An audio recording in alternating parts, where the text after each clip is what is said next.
mon trophée Yashin 2023. Ce lundi sera récompensé le meilleur gardien de la saison 2022-2023. Alors je vais prendre les 10 nommés et je vais les classer selon mon classement subjectif, bien évidemment. On rappelle néanmoins qu'il y a 3 critères, les performances individuelles, les performances collectives et enfin la classe et le fair play du joueur. C'est parti. Tout d'abord, en 10e place, je vais mettre Brice Samba. Il a transformé la défense lensoise dans sa relance et surtout il a sécurisé. Les Lensois ont talonné le PSG jusqu'à la fin. Néanmoins, ça ne reste que la Ligue 1, donc je le mets 10e, mais ça récompense également, bien évidemment, son appel en équipe de France où il a joué contre Gibraltar. En 9e place, je vais mettre Aaron Ramsdale. Sa nomination, bien évidemment, récompense la saison d'Arsenal, qui a également talonné jusque dans les derniers instants Manchester City. Et Aaron Ramsdale s'est montré comme un très bon gardien, il a sauvé plusieurs fois les Gunners. Néanmoins, j'ai trouvé qu'il a sombré un peu comme les Gunners dans les matchs nuls ou les matchs perdus de la fin de saison. Donc c'est pour ça que je le mets pas plus haut. 8e place, Thibaut Courtois. Thibaut Courtois a encore réalisé une solide saison avec les Merengues. Malheureusement, pas de titre majeur. Néanmoins, il y a une demi-finale de Ligue des Champions où il a encore fortement contribué. Et il y a eu cette Coupe du Monde un peu ratée avec la Belgique. Néanmoins, en termes de performance individuelle, je pense que ça reste pour moi le meilleur gardien du top 10 en valeur intrinsèque. Donc c'est pour ça qu'on le met au moins 8e. 7e place, Marc-André Ter Stegen. Pour moi, c'est simple, c'est le meilleur gardien dans un championnat européen. En effet, notamment, le Barça n'a pris que 20 buts l'an passé, c'est moins d'un demi-but par match, c'est exceptionnel. Et Marc-André Ter Stegen a sorti des parades monstrueuses, en plus de son jeu au pied habituel. Il a redonné des couleurs au Barça, c'est vraiment un cadre de l'équipe qui s'est rajeuni. Néanmoins, il n'est pas titulaire à la Coupe du Monde, c'est Manuel Neuer, et il n'y a pas de performance majeure en Europe de la part du Barça. En 6e place, je vais mettre Dominik Livakovic. Le Brésil-Croatie, c'est le match qui m'a le plus marqué en 2022-2023. Et Dominik Livakovic, c'est simple, c'est celui qui a donné la décision de ce match lors des tirs au but face au Brésil. Et surtout, il a comblé les brèches de la défense croate face à l'armada brésilienne, à chaque fois avec des arrêts monstrueux. Il avait déjà qualifié son équipe au tir au but face aux Japonais en 8e de finale. Malheureusement, ça se fait taper contre l'Argentine. Et avec le Dynamo Zagreb, ils avaient réussi à battre Chelsea en poule, mais malheureusement, ça va pas plus loin en Europe. Il est néanmoins champion de Croatie. Et là, il est parti à Fenerbahçe, malgré l'appel de grands clubs européens. Voilà, 6e pour Livakovic.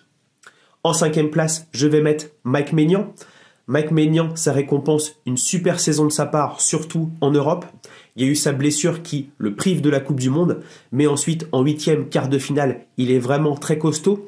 Malheureusement, je l'ai trouvé en demi-teinte lors de la demi-finale de Ligue des Champions. Et ensuite, il y a surtout cette place de numéro 1 avec les Bleus, où très clairement, il qualifie la France avec ses arrêts contre les Pays-Bas et contre l'Irlande. Et surtout, il a un super niveau pour moi, donc ça fait une très belle 5e place. Maintenant, pour mon top 4, franchement, je me suis beaucoup creusé la tête parce que j'aurais pu mettre chacun des gardiens numéro 1 de ce classement du trophée Yashin, mais il faut faire un choix. En 4e, c'est peut-être une surprise pour vous, mais je vais mettre André Onana. Il a montré un super niveau en 2022-2023, notamment en 8e, quart, demi-finale Ligue des Champions. Il a vraiment montré que ça valait le coup pour l'Inter de le titulariser devant Handanovic. Néanmoins, ce que j'ai pas aimé, c'est notamment son départ de la Coupe du Monde. Ça a été un peu passé sous silence parce que le Cameroun était pas au top à la Coupe du Monde. Mais franchement, ça fait tâche. Et en termes de fair play, c'est ce qui me le fait sortir un peu du top 3. Il a eu un beau transfert à Manchester United, mais peut-être que cette saison, ça sera un peu mieux, il pourra intégrer le top 3. En 3e place, je mets Yacine Bounou. C'est simple, il coche toutes les cases collectives, demi-finale en Coupe du Monde et surtout vainqueur de l'Europa League avec le FC Séville. À la Coupe du Monde, il a été exceptionnel, il a éliminé l'Espagne lors des tirs au but et surtout son match contre le Portugal, c'est le 2e match marquant d'un gardien lors de cette Coupe du Monde où il a écœuré Cristiano Ronaldo et malheureusement il s'est fracassé contre les Bleus en demi-finale et en Europa League, bien évidemment, il remporte la séance de tir au but et surtout globalement j'ai beaucoup aimé son jeu au pied, sa capacité à être un gardien très moderne. Malheureusement, un peu pour nous, il est parti en Arabie Saoudite. On aurait aimé le voir dans un plus grand club. Mais c'est une très belle 3e place pour Yacine Bounou. Deuxième, je vais mettre Ederson. Pour les performances collectives, j'ai pas besoin de rappeler, on a le triplé historique de Manchester City. Et surtout, Ederson, j'ai trouvé super costaud dans les matchs qui comptaient.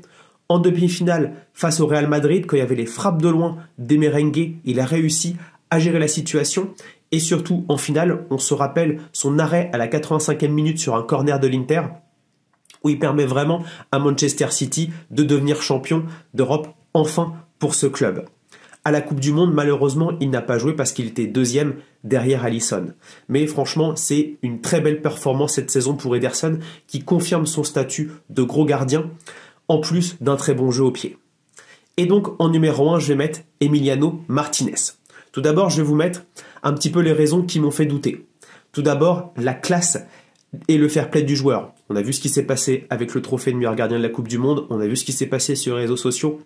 C'est pas très classe, mais j'ai jugé que c'était pas très grave. Il n'avait pas blessé un joueur.